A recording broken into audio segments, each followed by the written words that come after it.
kind of give you a recap on my research paper. The purpose of my research, and probably most of you as well, was to try to figure out and relate how like their culture dancing or how their dancing reflects their culture. And so choosing this topic for me was interesting because I just actually had the opportunity not to go to Tahiti, but to go to Hawaii, and um, I love like just kind of the French Polynesian islands and their dancing. So that's why I picked the Tahitian dancing. During my research, I came up with like three kind of main reasons why their culture is reflected in their dancing. And so I'll just kind of recap those three main points. The first one is they reflected their culture through dancing and defining their religion and custom beliefs in their dancing.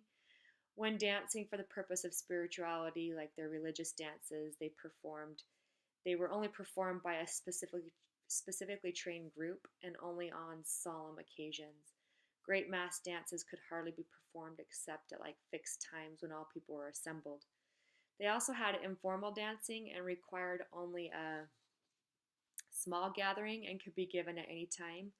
During that particular time, many of the spiritual beliefs and customs were dedicated to like their god, or in the Tahitian culture, particularly the rain and fertility god. Living on the island, the society could not easily recruit newcomers, and so the Tahitians felt like it was their responsibility to promote reproduction, and then with the intent to maintain the island's population. So therefore, most of their customs and beliefs were centered around sexuality, which was indeed central to their culture. And as a result, in many of their spiritual dances, you can see that the religious dancing toward their gods reflected their culture. The second reason their dancing reflected their culture was the example of that particular dance you guys just saw, the Otera. This dance was intended to communicate a particular occupation or gender role, and it was first only performed by the male gender, but eventually evolved to both genders performing the dance. The dance is performed at a fast rhythm of beating drums. There's no singing or words or music, but sometimes has shouts or call outs expressed by the male dancers.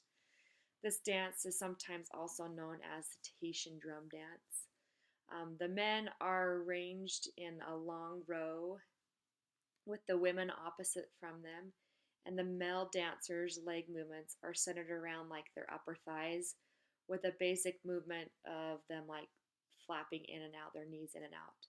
The basic step for the women is to swing her hips from side to side while the heel of the opposite leg slightly shifts off the ground. This move is repeated at a high speed to create the women's rhythmic hip shaking or circle, and then accompanied with their bottom part of their movement, their arms are added. Along with both the male and female leg movements, arms are most often used to reenact the daily occupations of life. So, for example, the men could imitate war or like sailing on a boat, and the women could imitate combing their hair and nurturing their child. The last reason why I feel like the Tahitian dancing reflects their culture is um, their dancing allows themselves to express their feelings towards one another, or may even indicate personal feelings about themselves. There's a particular dance in the Tahitian culture called the Tamaru. It's a dance often used to convey this message.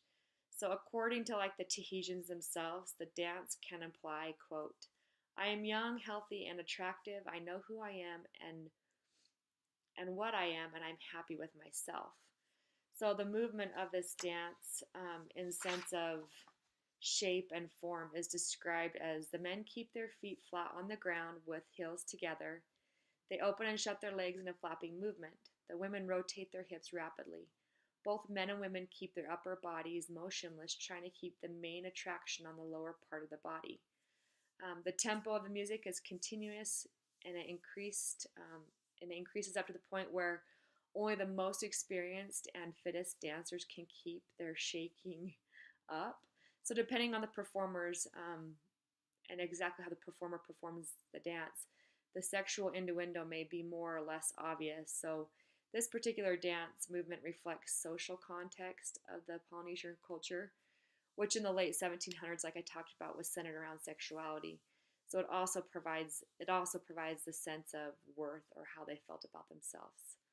So that's kind of a recap on my research paper. I definitely feel like I was successful in finding that their dancing does reflect their culture. So for my closed movement analysis for the Ortera dance, I found some of the major elements of dance with body, energy, shape, space, and time. I kind of described it like this. The female dancer controls her upper body movement with flowing arms swaying back and forth and her lower body with fast shaking hip movement, while smiling and subduing the male. The male squats down in a lower position with feet together and knees pointing out. He then begins to flap them in and out at a rapid pace. As the dancers sway in perfect unison to the fast-paced tempo of the bass drum, they make it seem effortless. Their beautiful, elaborate costumes help enhance the movement, making it hard to take your eyes off the dancer. Some of the more specific descriptions are like body, their legs, arm and spine, or head and torso are all being moved simultaneously. The energy is strong and direct. The shape is spreading, enclosing, rising, and sinking. The space is facing like towards the audience, towards the other dancers, toward one particular person. The levels are high, medium, and low. Formations are like lines and circles. And then time is fast, the increasing tempo, decreasing tempo, repetitive, and pausing and stopping.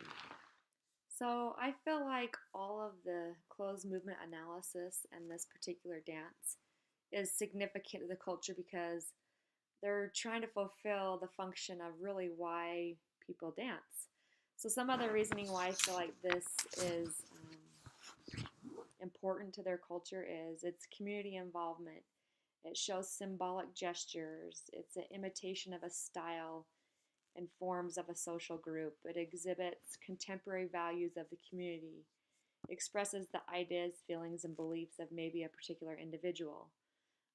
And then it also enhances and controls interpersonal behavior according to like maybe their religious beliefs or their communal standards. So, and I also feel like it preserves the spirituality or the spiritual values of that society. And so I sort of feel like all of these are significant to everybody because this is really, whether you're a Tahitian or not, this is really why we all dance.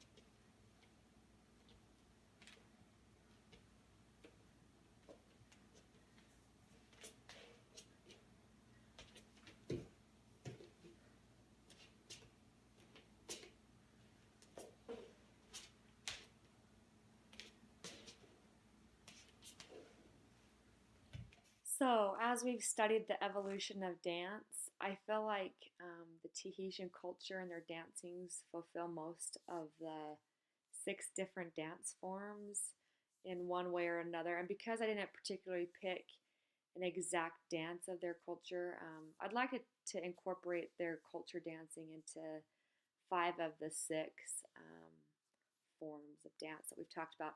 The first being the spiritual dance form. So, I know that some of its characteristics are repetitive movements and have full community involvement.